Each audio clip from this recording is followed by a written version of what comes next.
Good morning, everybody. Welcome to the ICT Educator Webinars series. I'm Steve Wright, Statewide Director of the ICT Sector Team, which is part of the Workforce and Economic Development Department of the California Community College System. And these webinars are brought to you by our entire sector team, and they're produced by Nicole Sherman. And our guest speakers and all volunteer their time for the sake of our student success.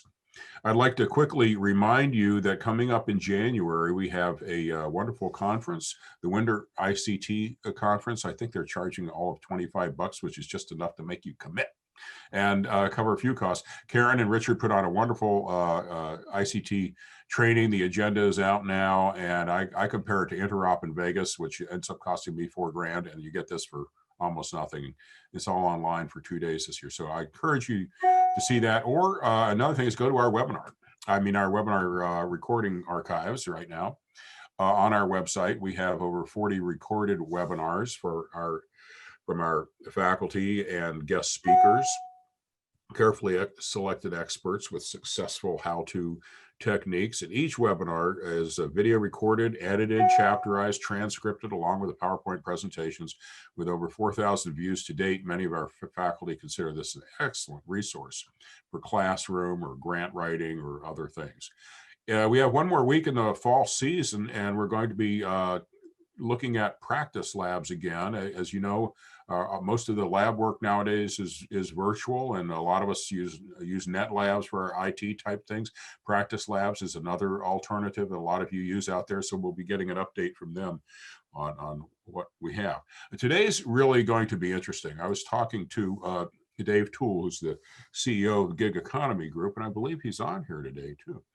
He introduced me to Jacob and told me about Digital Nest, and when I heard what they were doing, I knew this was the kind of topic that we need to share around the California Community College System. Sometimes in our system, we get a little bogged down in how hard it is to do things, and I love it when people come along and take a refreshing approach to address some of the core needs and metrics that we're all interested in. And so I really love what they're doing at Digital Nest, and I'm sure you will too. So I'm going to turn it over to Jacob and Corinne and Steve to tell us about Digital Nest. Good morning, everybody. Thanks for having us. We're excited to be here. I am Corinne Kapler. I am Director of Growth at Digital Nest. I am born and raised in Salinas, California. I think there are a few folks from Hartnell on this call, so Salinas represent. Before joining Digital Nest, I was the Executive Director of a national organization that sought to include adult women in coding. So we often worked closely with community colleges in that effort as well. We were started out as a small nonprofit and rapidly grew to be in over 50 cities across the US. So I recently joined the team, and I'm very excited to see us grow as well. I'll pass it over to Steve now. Thanks, Corinne. We're glad to have you. And good morning, everybody. I'm Steve Bean. I'm the Deputy Executive Director of Digital Nest and an honorary founder. I guess going way back to 2003, Jill Denner and I, we were working at a place called ETR Associates at that time, and we secured National Science Foundation funding to look at ways to get middle school Latinas interested in careers in computing. We did a series of projects involved in trying to accomplish that, and Jacob was the genius on the ground for those. And then I took a sabbatical and came back and started working for him with this great idea he had for Digital Nest. And before I throw it to him for introductions, I just want to give a shout out to a bunch of our partners at the community colleges that we work with, who I think deserve a lot of credit for the partnership work we're going to talk about. So at Cabrillo College, I want to shout out to Gerlinda Brady, John Gralty, Matt Weiss, Eduardo Cervantes, Rachel Mayo, Mallory Stevens, Terry Oropeza, Matt Matera, Denise Moss, Irvin Lemus, Beth Regards, Julie Mahotka, Wendy Norris, Leslie Murray, and Audrey Blumenau, who was with us for that very first crazy project we did trying to teach middle school girls to program games in Flash back in 2003. And then at Hartnell, Marnie Glazier, who I see is on the call. Hi, Marnie. Marnie, Clint Cowden, Jackie Cruz, and then finally all my colleagues from the first 2 years of the K-12 Strong Workforce Program Review and Selection Committee. That was a crazy ride, and you all are fantastic. So with that, I'm going to pass it to our inestimable executive director and founder, Jacob Martinez. Well, thanks, Steve. I don't think you've ever introduced me that way, so I'll glad we're recording this. Good morning, everyone. Thank you all for joining us. I am the founder and executive director of Digital Nest, which we founded back in at the end of 2013, beginning of 2014. As Steve mentioned, prior to that, I was with ETR Associates, doing great work with him and our colleague Jill Denner. And so today we're going to kind of give you take a little journey through Digital Nest. I'm going to be starting with a discussion on, or just telling the story of how we came to be, kind of the big vision for what we hope to accomplish. And then I'm going to hand it over to Steve, who will dive deeper into our partnership and our relationship with the community college system and some of the great work that we've done with them and some aspirational work we have as well with them. And then we'll wrap it up with Corinne talking about the future and where do we go from the communities that we're currently serving of Watsonville and Salinas. And we just announced a couple of weeks ago that Gilroy will be our third location. So excited to see some Gavilon folks on here. But Corinne will speak a little bit about our future growth and our hopes for greater impact across the state of California. So there's some what you have on the screen right now is just some data around the kind of current kind of landscape. These are numbers that you might be familiar with, or similar numbers. The lack of representation in the tech industry and the lack of representation and resources that are going into the communities of Watsonville and Salinas and similar communities across the state. So as Steve mentioned, prior to Digital Nest, I was working with ETR with him and Jill Denner. I started with them back in end of 2005. And we were doing work with predominantly middle school girls, trying to get them involved in computer science. Over the course of the years, that program extended into working with boys and working from 5th grade all the way through high schoolers, as well as doing some work with some parents as well and building their capacity to support their youth in computer science education. We did that work. I was with them for 8 years. We were making progress, but what I saw across both locally and across the country was, although there was millions and millions of dollars being pumped into tech education, the needle hasn't moved and didn't move. We were doing good work in our programs and sending youth off into college to pursue computer science, but then quickly 6 months in, 12 months in, we'd find out that they were shifting out of that and going into different majors. So something wasn't working. And so that kind of feelings were bottled up with me for a few years actually. And then in 2013, I had this chance encounter. So I was walking in downtown Watsonville if you're not familiar with Watsonville, it's along the Monterey Bay. It's the strawberry capital of the world, predominantly agricultural community. So I was walking down on a Friday evening in October, a chilly night, and at the local farmers market, shopping for my family. And I saw a young woman sitting outside of a building, typing away on a computer. I was in tech education, so I was curious what she was doing because I could tell she was cold. I approached her and asked her that very question of, what are you doing sitting outside this building? I could tell you're cold. And she told me she was in the local community college, Cabrillo, and that she was doing a research paper for one of her courses. I said, yeah, I can, but what are you doing sitting outside? And she said, well, I don't have internet at home. I can't afford to go to Starbucks. It was a Friday early evening, so the library was closed. So she was literally sitting outside this building and tapping into their Wi-Fi. Now that image, that experience hit me. And it's crazy to kind of tell that story today when we're seeing those images happen across the state and across this country still. But I went home that evening and told my wife that, I've been doing this work for a year and year after year, and nothing's changed. I've been bringing millions of dollars into this community, and still there's youth hitting these barriers of access. Something needs to change. So in 2014, I had this idea. Corinne, you go to the next slide, please. And that was, for years, we were just outside of San Jose. So for years, we were taking kids to places like Google and Facebook and Apple and Adobe on these amazing field trips. And we would take these students from Watsonville over into these companies, and the youth were so excited to be in this environment where there was free food and cool furniture and music and employees coming and going all day at on their own free will. And every time we'd come back, driving back to Watsonville, all the kids would be raising their hands saying they want to go work there one day. But yet we were bringing them back to these computer labs of rows of desktop machines with outdated computers and big clunky headsets, and telling kids to come in, sit down, turn on the computer, do this program, and then when the bell rings, get out so we could do the next thing for the next batch of kids. So we were doing complete opposite of what the tech industry was doing. So in 2014, I had this idea of what if we took that environment and connect youth to that environment, and bring that into rural communities like Watsonville. So we did just that, and throughout this presentation, you're going to see images from our spaces, and so you're going to see the type of environments we create.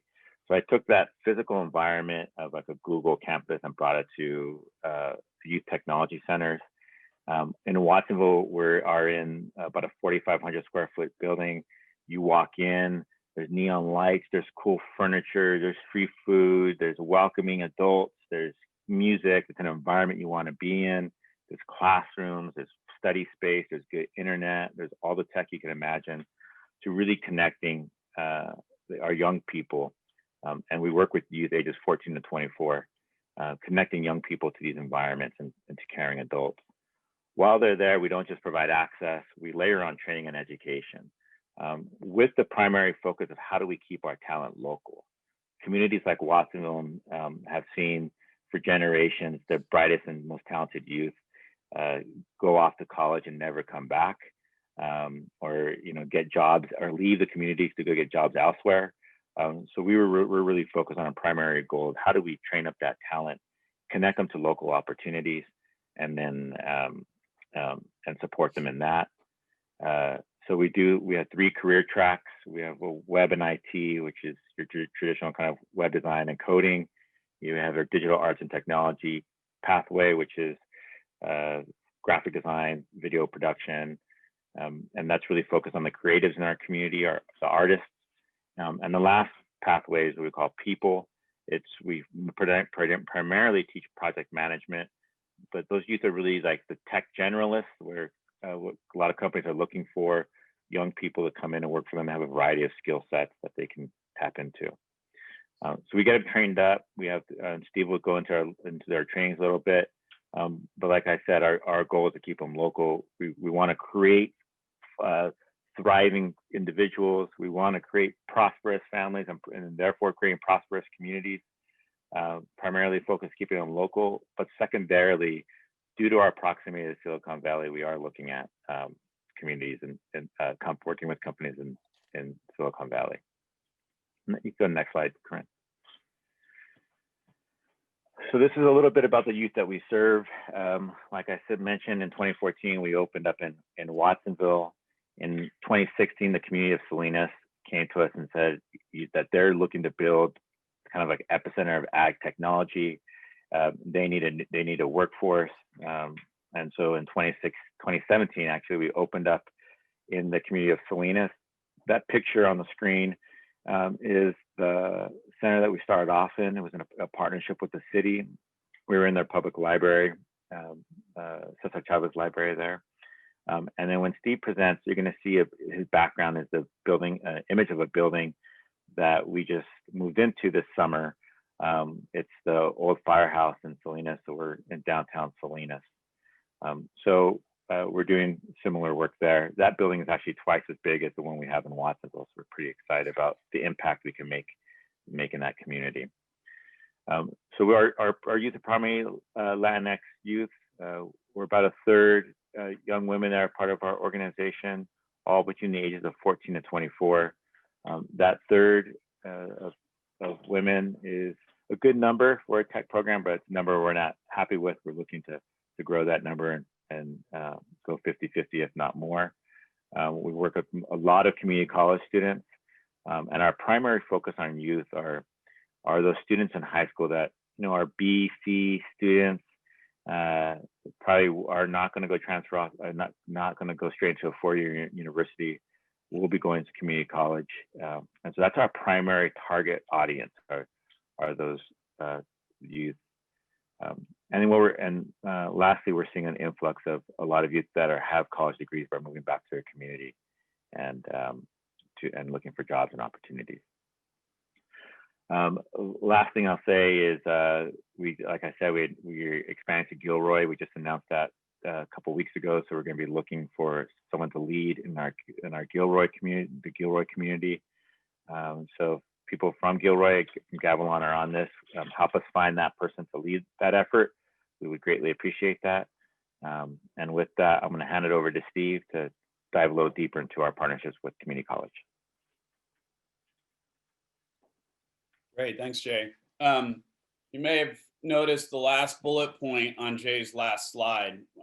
He tells the origin story of the nest regarding that young woman freezing cold out in front of the closed building, and of course now with COVID, those access issues that we thought had been solved are more prominent than ever. But I tell a slightly different or later origin story for our workforce development program that speaks to the growing numbers of young professionals with degrees that we're actually serving.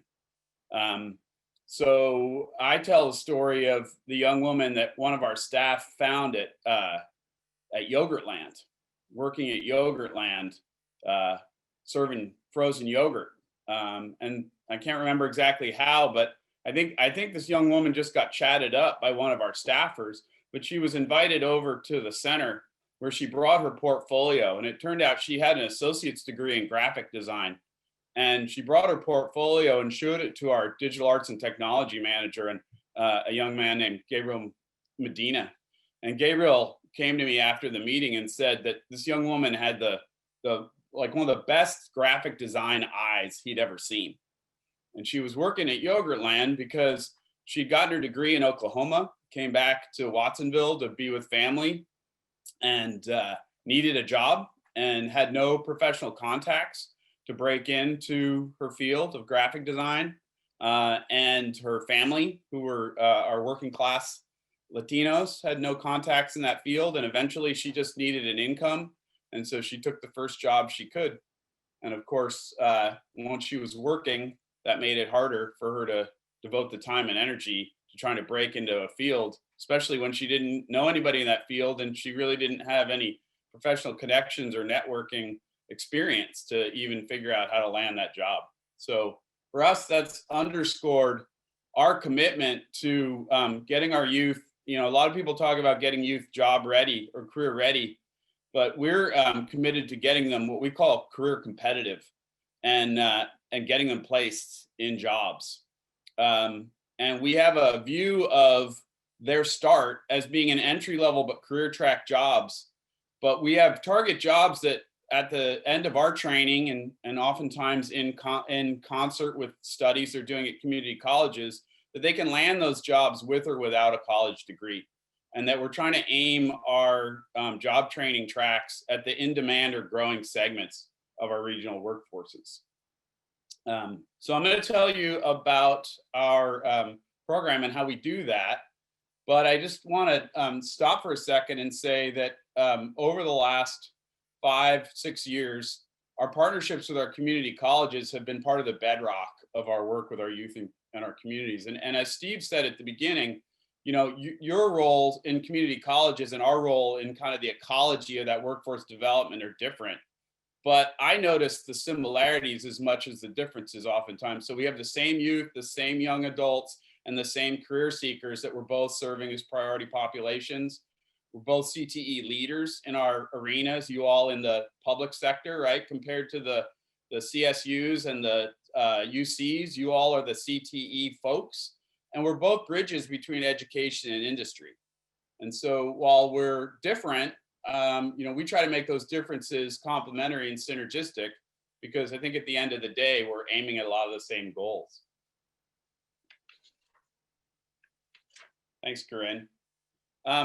before I dive into the weeds of our job training and career development program, I want to share with you kind of our meta objectives, or I decided later maybe a better title for this slide would have been the design principles of our approach.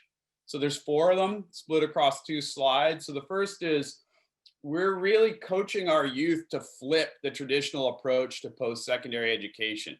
In particular, those youth that Jacob described that are those B and C students who may or may not go on to college afterwards. If they do, it's likely part-time. It's likely without a clear direction for what their goal is for going to college. And we're not discouraging them from going to college, but we are encouraging them to go through our program, get competitive for entry-level but career track jobs, land those jobs, prove their value to employers, because this is the open secret, right, that everybody on this call knows, but that our youth rarely know, is that if you land your first job on a career track with an employer and you prove your worth, that employer needs to advance people into higher and higher levels, and they will invest in your post-secondary education to do that. So rather than getting out of school like the young woman I described with significant amount of school debt and a degree, but no ability to break into her field or advance, you can flip that around. And we're really encouraging our youth to do that. And we're trying to remove their obstacles to being competitive for those, well, we are removing their obstacles for being competitive for those careers by providing paid on-the-job training. And that's through our BizNest program. It's a paid professional internship. I'll talk a little bit more about that later. I feel like I'm speaking to the choir, preaching to the choir here. I know some of you on the call, I know this field, and earn and learn, we all know that it's absolutely necessary for these populations that we're trying to serve that struggle. And I think that's one of those things that Digital Nest is able to do that community colleges sometimes struggle with. And I'll talk about that a little bit in one of the partnerships I'm going to put a spotlight on. The third thing I want to call in is that we have a goal to develop in trainees a very foundational set of broadly applicable and transferable skills. And these are both technical and soft skills. And I hate the phrase soft skills. There's nothing soft about them. But we all seem to know what we're talking about when we say soft skills. And I've talked to people who've proposed all kinds of other phrases, but none of them, just seems like none of them are really catching on. So I continue to use that phrase out of recognition, people recognizing it, but I don't really like it. So, you know, this may seem counterintuitive, although I'm not sure it is to the people on this call. Why broad skills rather than focused technical skills? And there's really kind of a few developmental, and I mean developmental in terms of the growth of youth and young adults, the ages we work with, but also kind of ecological truths that drive this. So one is, no surprise to the people on this call, specific technologies change so fast that by the time our youth finish their training, anything that we've done that's highly specific is usually out of date. So while we do train them on specific technologies, what this does is it makes tech savviness and being a self-directed learner much more valuable than any specific tech skills we can give them. So we do focus on specific tech skills, but not to the detriment of making them tech savvy. And I think Jacob kind of described that a minute ago. What we also know, right, is that in this day and age, established adults are projected to change not just jobs, but careers, different careers, usually 2 or 3 times during their career trajectory. And what we know about adolescence, right, is it's a time of exploration. It's a time of determining that course. And so, you know, we've all seen this. They change career directions 2 or 3 times in anywhere from a month to 2 years, right? So we don't want our youth to think, oh, I've decided not to be a web developer. I'm going to be a video producer. So everything I learned in web development is worthless. No, we're going to give you a set of broadly applicable skills that will help you market you no matter where you go, regardless of what concentration you focus on. And then lastly, I touched on this already. You all know this, I'm sure. Industry is saying that while technical skills are great and in some cases really, really, really necessary, what they most want in employees and what they have the hardest time developing, and it's very expensive for them to develop, is those soft skills. So we have a really robust soft skills program interwoven into our training that we developed, and it focuses on the 5 areas that I've bulleted here. So mindsets, what we call self-management. That's like managing your own time, but also like disciplining yourself, staying organized, having a positive attitude, project management, teamwork and leadership, and communication.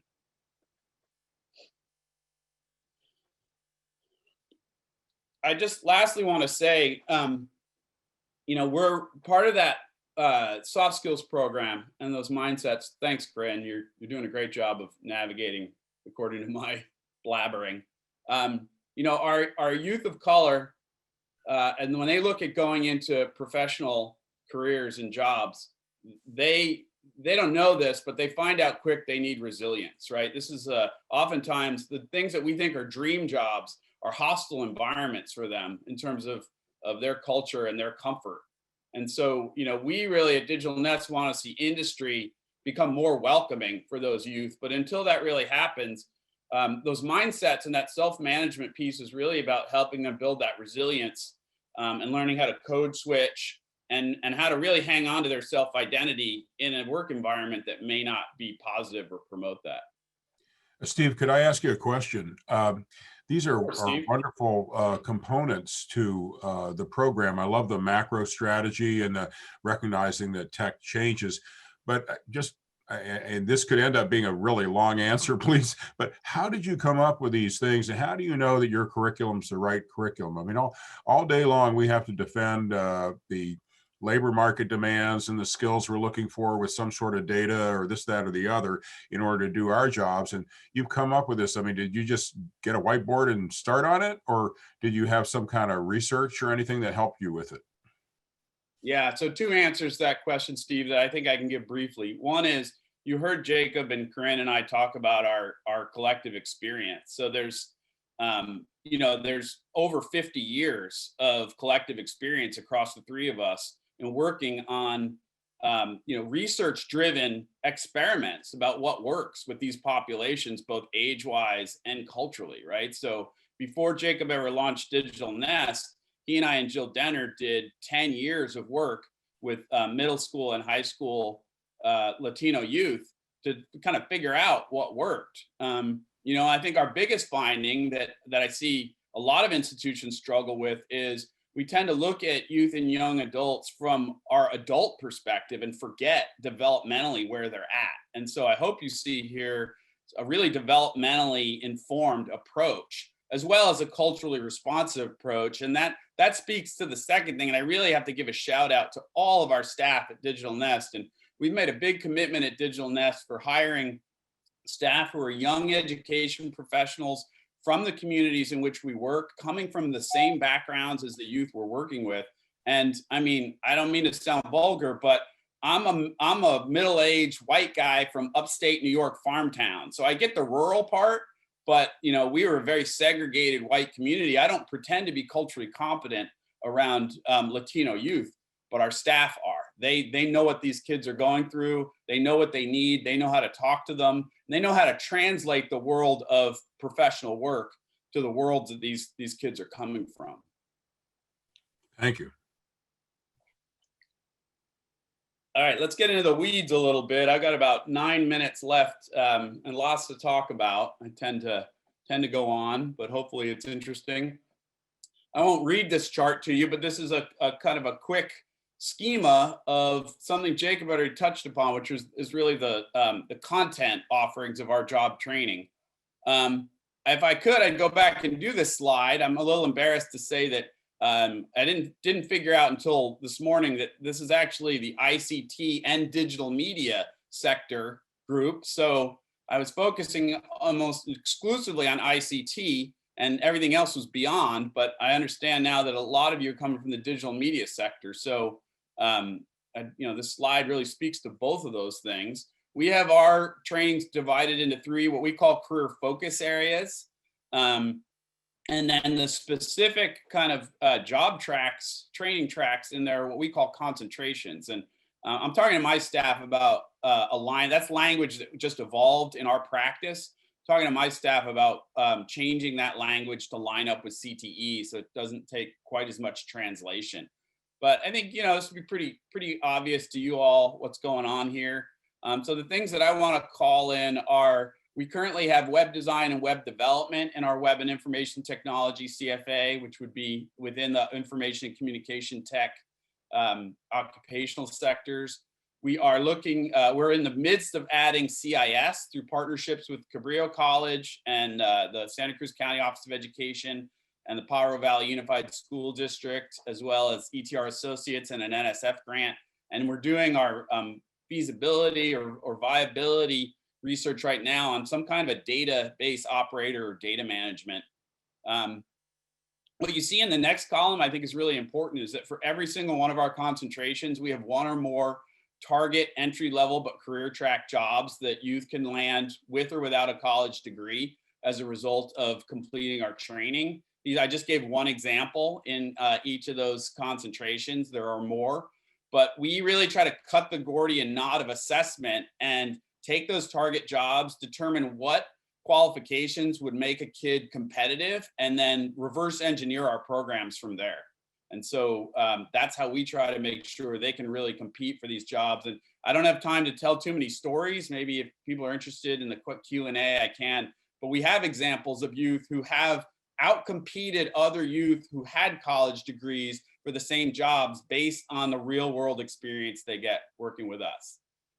And so the last thing I want to say about this slide is just that, ICT is a weird thing. And again, I'm preaching to the choir here, but the way the California standards parse things out, to me, is way out of date. And so there are ICT jobs where I wrote, no and yes. It's because there are ICT jobs in these other occupational sectors and vice versa that really we're aimed at. I think you are too. Like, where in the standards do you find project manager?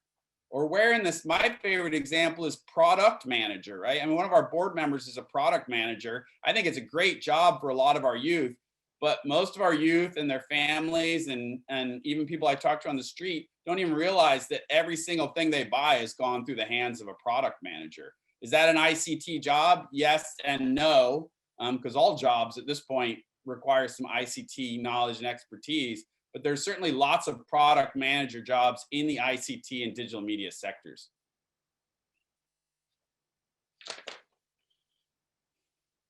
All right, very quickly on this slide, our job training is organized into what we call 1, 2, 3B.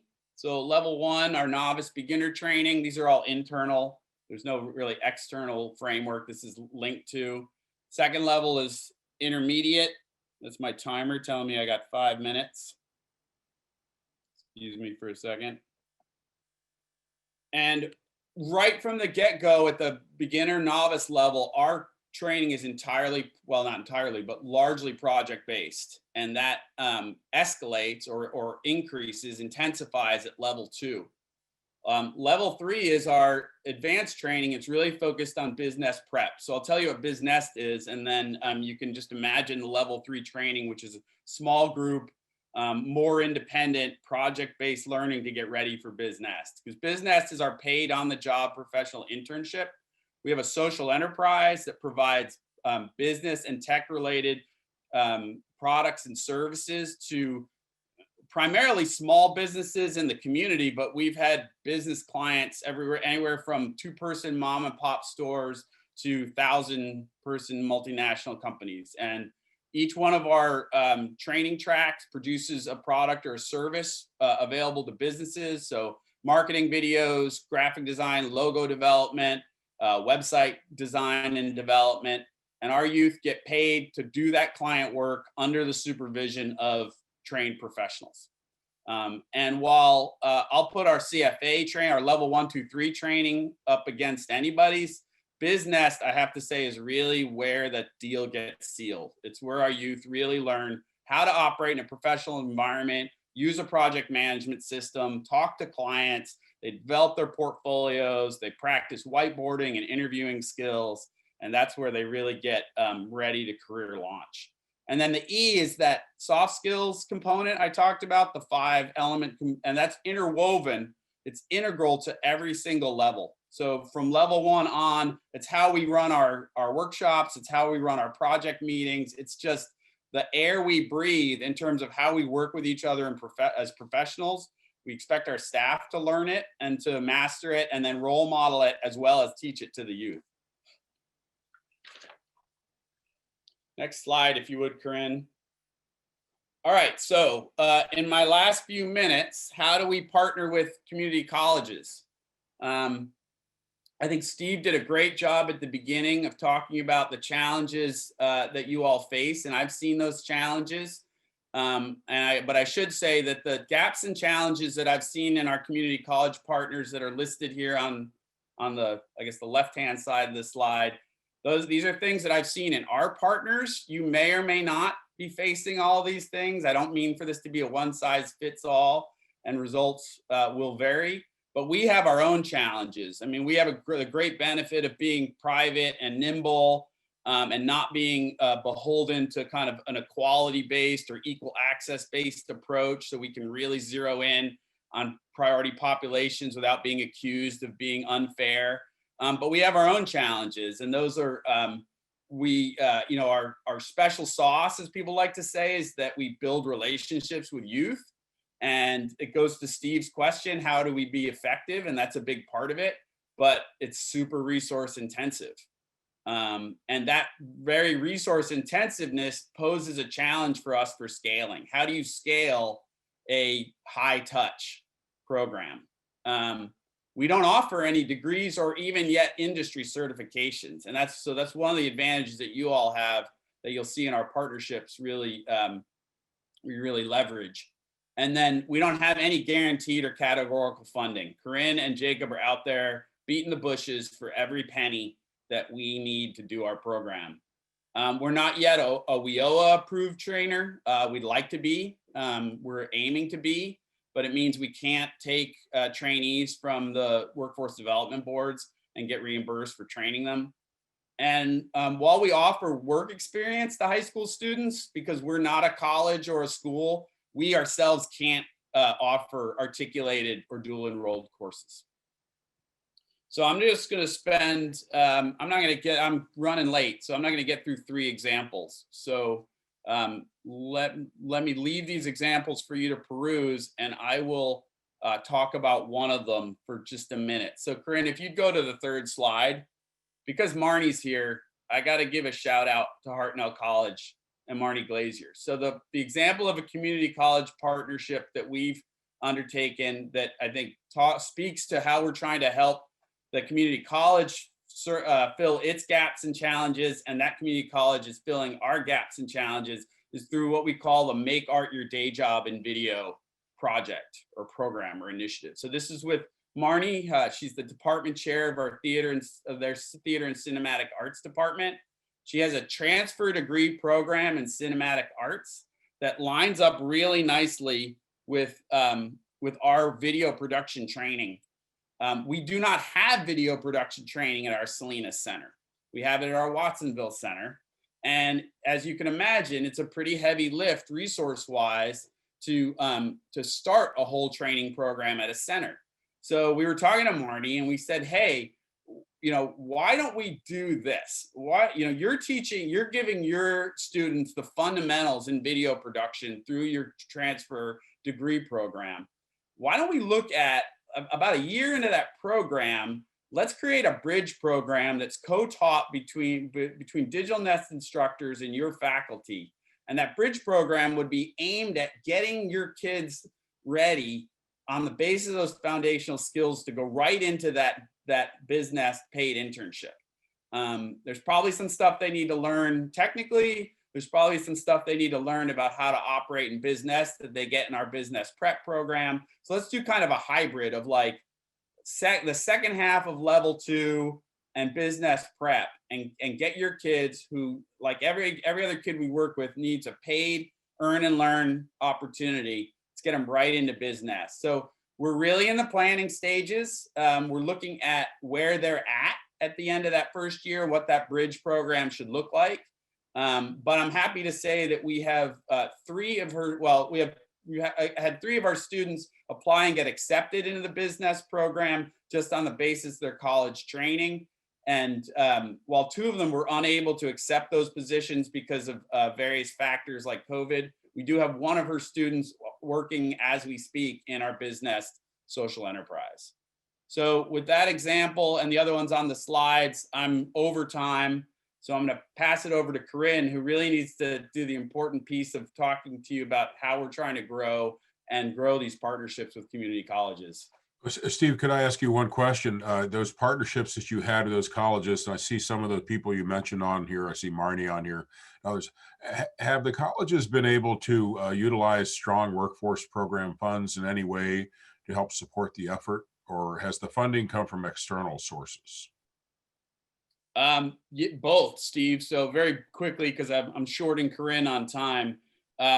We have we're partners on two strong workforce, K-12, not community college, although we are looking at that with the CIS department at Cabrillo, but K-12 strong workforce programs. I didn't get the example in here, but we're working with Cabrillo College and the COE on a CIS pathway. And then with the district on their signature CTE pathways, but that links up to Cabrillo through dual enrollment and articulation. Good. I'm just glad to know that it's already, the precedent has been set, because it's easier for other colleges to copy something that has been done where funding is concerned than it is to reinvent something. All right. Thank you, Steve, very much. You bet. And again, Corinne's going to talk about how we're looking to expand these partnerships. Thanks, Steve. Yeah, so as Jacob shared, we just announced that we launched we're going to launch a third nest in Gilroy. So that's going to kind of, with our Watsonville site that's existed for 6 years and Salinas now growing, we have a site in Salinas, as Steve shares in his background, that's twice the size of our Watsonville nest. So we're growing and really trying to round out the Monterey Bay region. So making sure that there are nests in each of these communities that are, similar, that really meet our criteria of growth. And that criteria is that the location should have a significant Latinx population, income less than, kind of a median income that's less than 65,000. Population should generally skew a little bit younger. And the proximity to community colleges is within commuter range is essential. So in terms of expansion beyond this Monterey Bay region, we're looking to expand toward the San Joaquin Valley in the coming years, or year rather. And then beyond that, going up toward the North Bay, Napa area. And so our expansion is only going to accelerate from here, and we're really looking for communities, again, that meet those criteria, but also that community college partnership is essential. So I've already had some folks reaching out to me in the chat, and I really appreciate that, talking about, when we're coming to their areas, and we're really hoping to be all across California in the coming years. But one of the things that we found through COVID, and bringing some of our programs online, and I think Steve, you had mentioned this a little bit earlier, just that we have had opportunities to bring in some folks from outside of these regions specifically, and some in between. So as Hartnell is expanding to places like Castroville, which kind of sits between Watsonville and Salinas, how can we bring in that community in sort of a hybrid in-person virtual model? So we're really open to exploring all of the kind of possibilities related to that. But again, community colleges, we want to have relationships with you. We want to make sure that we are connecting with you early, so we can start to have those conversations about potentially bringing in us to your community. So with that, I want to get us to the point where we can have a discussion. And I've also put all of our contact information here, so please reach out to us. But I think we have a few minutes for conversation, so we'd welcome that now. Well, we certainly do. I mean, this is an exceptional program that you've developed, and I really love the way it is. I guess I would call it customer focused, customer being student, and meeting them where they are, and then rapidly thinking about the goal, which is work. you know. Sometimes we get confused with other things. Now I think the key right here, and I hope that with the discussion, the questions will center around this, is how can we help integrate this kind of thing into the community college system? And I've seen a couple things in the chat about Department of Labor and strong workforce things. And everything takes time and money and paperwork and that kind of stuff. So whenever we have a model for something, it's good. Perhaps some of those grants that you've already gotten with strong workforce, we could, is it possible to have a copy of them to put on the archive thing? People could see that, and they could see what the wording was and what the metrics proposed were and that sort of thing. Because that's where we all get hung up these days, is what's it going to produce in terms of metrics. But I'm going to leave it up to the group now. Anybody wants to go ahead on chat or just speak out if you like. I'm seeing how many students currently participate as a question. Anybody want to take that? You want me to take that one? Yeah, go ahead, Steve. Okay. Well, so it's going to be a little bit of a long answer because hopefully you got a clearish picture that we have a lot of layers to our program. So you can come to us through those the free drop-in community technology center that Jacob described to provide just to provide them with access to tech and a safe and collaborative space to use it. And so we have over 2,200 youth enrolled as members. Our membership is free. But not all those youth are job trainees. So from there, I like to jump down to about a quarter of those youth are what I would call highly active. So that when we were open during COVID, they were there a couple of days a week or every day. Some of those being trainees, some of those being youth who were leveraging the center for their studies, some of those being youth who were leveraging the center to start small businesses. And then I like to drop down to our 4 CFAs, which is really 5 programs because WIT is at both Salinas and Watsonville. Each have about 20 to 30 active trainees at any given time. And then BizNest has about 25 BizNest paid member consultants. And then I would say there's probably another similar size group, 20 to 25, who I might call connected alumni. So these are youth who have on some level completed our program and are launching their careers, but they're coming back to us, particularly to Jacob, who's the networker extraordinaire, for referrals, to connections, to potential jobs, advice on where to find jobs, how to land those jobs. So I don't know, what does that total up to? Well, I guess about 500 active participants at any given time.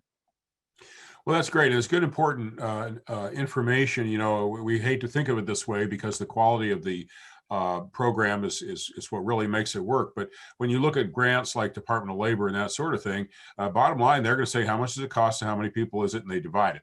You know, and they look at it 6,000 per head, 10,000 per head, or whatever. 10,000 usually being the most they would ever fund, and others at the lower end. But then how you describe how long they're there and everything else has factors with that. So ultimately, that's one of the measures. We all learn that case management and what you're doing is critical. I mean, that is the way you get people to succeed. And anytime we abandon that, we're just throwing the dice.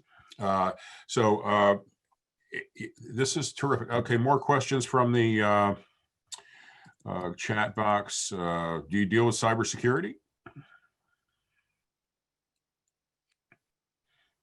Yes and no.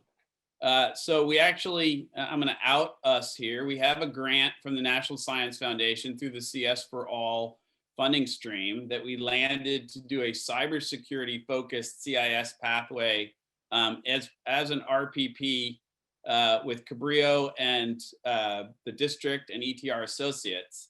And a lot of that work has been focused on the district, which went through a CTE leadership transition. And so what the district's really been working on are the building blocks of that, right? So while we want to introduce students to cybersecurity out of the gate, it's hard to do that until they get the fundamentals of either programming programming if they're going to go down that route to cybersecurity, or like network administration.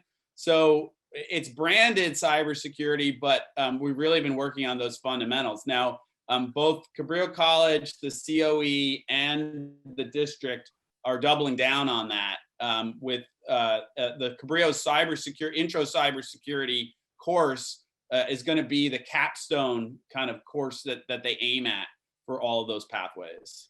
I think you listed, did you say Irving Lemus is working with you in one of these? Yeah, he's yeah, good. And actually Terry Oropeza, who's on this call, you've probably seen some Uh-huh. comments from her. She's a real leader at Cabrillo in this effort. Right, and so I know you got the grassroots aspect of that down pretty good. They have wonderful programs. So in this day of COVID, we could talk a little about this. How do you see your program being adaptable? I mean, if we're in some kind of, keeping spaces and masks and, alternating lockdowns and unlockings for the next year, some kind of a hybrid environment, do you see your program being able to thrive and grow in that situation? Yeah, one of the, it's pretty, we get that question a lot. It's been pretty interesting for us. Back in March, we were literally in the office, and over the weekend, we just telling everybody to go home and no one's going to come in on Monday. So we were worried initially that the word on the street was that philanthropy was going to pull back, and that, things are going to be tight for organizations. We should look at cutting. But the opposite thing happened for us. We were being asked to do a lot more. Whether it was helping nonprofits with their getting communication out around COVID, was helping elementary school kids with content, helping teachers get content out to them. So we actually mobilized our youth to do that work. And so we launched a new program called Nest Core, which is really how do we get our youth to be active agents of change in their community. So we've actually expanded to a new program. So we're really proud of that program. It's something that we're looking at carrying forward, even post-COVID. Like, how do we have a cohort of youth that are ready to tackle community issues and community challenges with the skills that they have? So we're looking at things like that. And also, I think it was Corinne that mentioned it, or Steve, around this hybrid model. We've moved our classes online. We have youth from outside the area tapping in. Is there some sort of hybrid model going into the future where we have kids on site, or youth on site, but also youth are able to tap in virtually? It's something we're exploring. The more we want to reach more youth, and there might be a way we could do it. Yeah, we're all learning from this epidemic, and certainly our fourth graders and fifth graders are learning too. So it's a new normal. I'm glad you're adapting that way. And certainly if there's anything we can do statewide to help you, we have statewide reach through this group, the ICT sector team. And we'd be happy to reach out. One last question I had is, how do you find you're most successful in getting businesses to get involved? This is something we all deal with all the time. How do you get business to come to the table and participate or say yes? Or, do you go out and just proactively knock on their doors, or what do you do? Yeah, definitely. Corinne, Steve, jump in. But it's been pretty remarkable. The Digital Nest has become a brand. And I think that's one of the most powerful things that our youth have been able to take advantage of. Is the community knows Digital Nest, the business community. Word is that we're producing good talent, we're doing great work, and so there's a lot of trust in our brand, trust in Digital Nest, and so they actually have come to us. And so we have people coming to us with job opportunities. I just got one sent to me this morning saying, "Hey, there's a new startup in the area looking for new talent," so we're doing great with, I would say, kind of local companies. And then we're really broad in Corinne. One of her things she's going to help us tackle is how do we engage Silicon Valley and some of the bigger companies. Corinne, I don't know if you want to speak to that a bit. Yeah, just given the time, I'll leave it at that. Well, that's good. I think we're getting near the end here. I'm looking at the questions, and we covered most of the hot topics. I know Pat McClanahan has a question about programming. I know the answer to that. Yeah, you need to know a little programming these days too. It's just coding, programming, whatever. But it's not as hard as it used to be. Well, this is great work, and starting in I guess around Hartnell and that area, Salinas, you're dealing with a population of hardworking people. I mean, anybody who's read The Grapes of Wrath or whatever, can identify. I've driven through that area and worked with Hartnell a couple of times, and it's a wonderful place. And wonderful. That's where I think we also have the CS&4 program between Hartnell and the Cal State nearby Monterey, where so I love what you're doing. My challenge is always looking at things statewide. How can I take what you're doing there and help facilitate a statewide thing? And our first step is today. And so I hope that folks who are here can spread the word. This will be out on archived video in about a week, and you can get other people to watch it. We're more than happy to host another session looking at how to implement this or how to coordinate funding or anything like that. We'd be happy to do that once we get a collection of colleges that are interested, maybe in the spring. So that would be good. Any final comments from Jacob, Stephen, or Corinne? No, I just really want to thank you all for your time.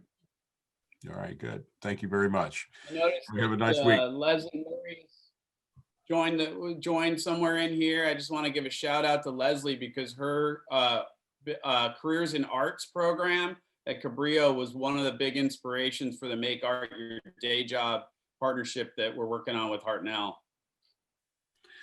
Well, that's good. I love the way we learn from each other. Community college system is just, it always sends chills up my spine. All the good work is done by so many people, and it's all without anything more than just people's good intentions working together. And that's what I love so much about the people here. And thank you all for showing up today, and have a wonderful week.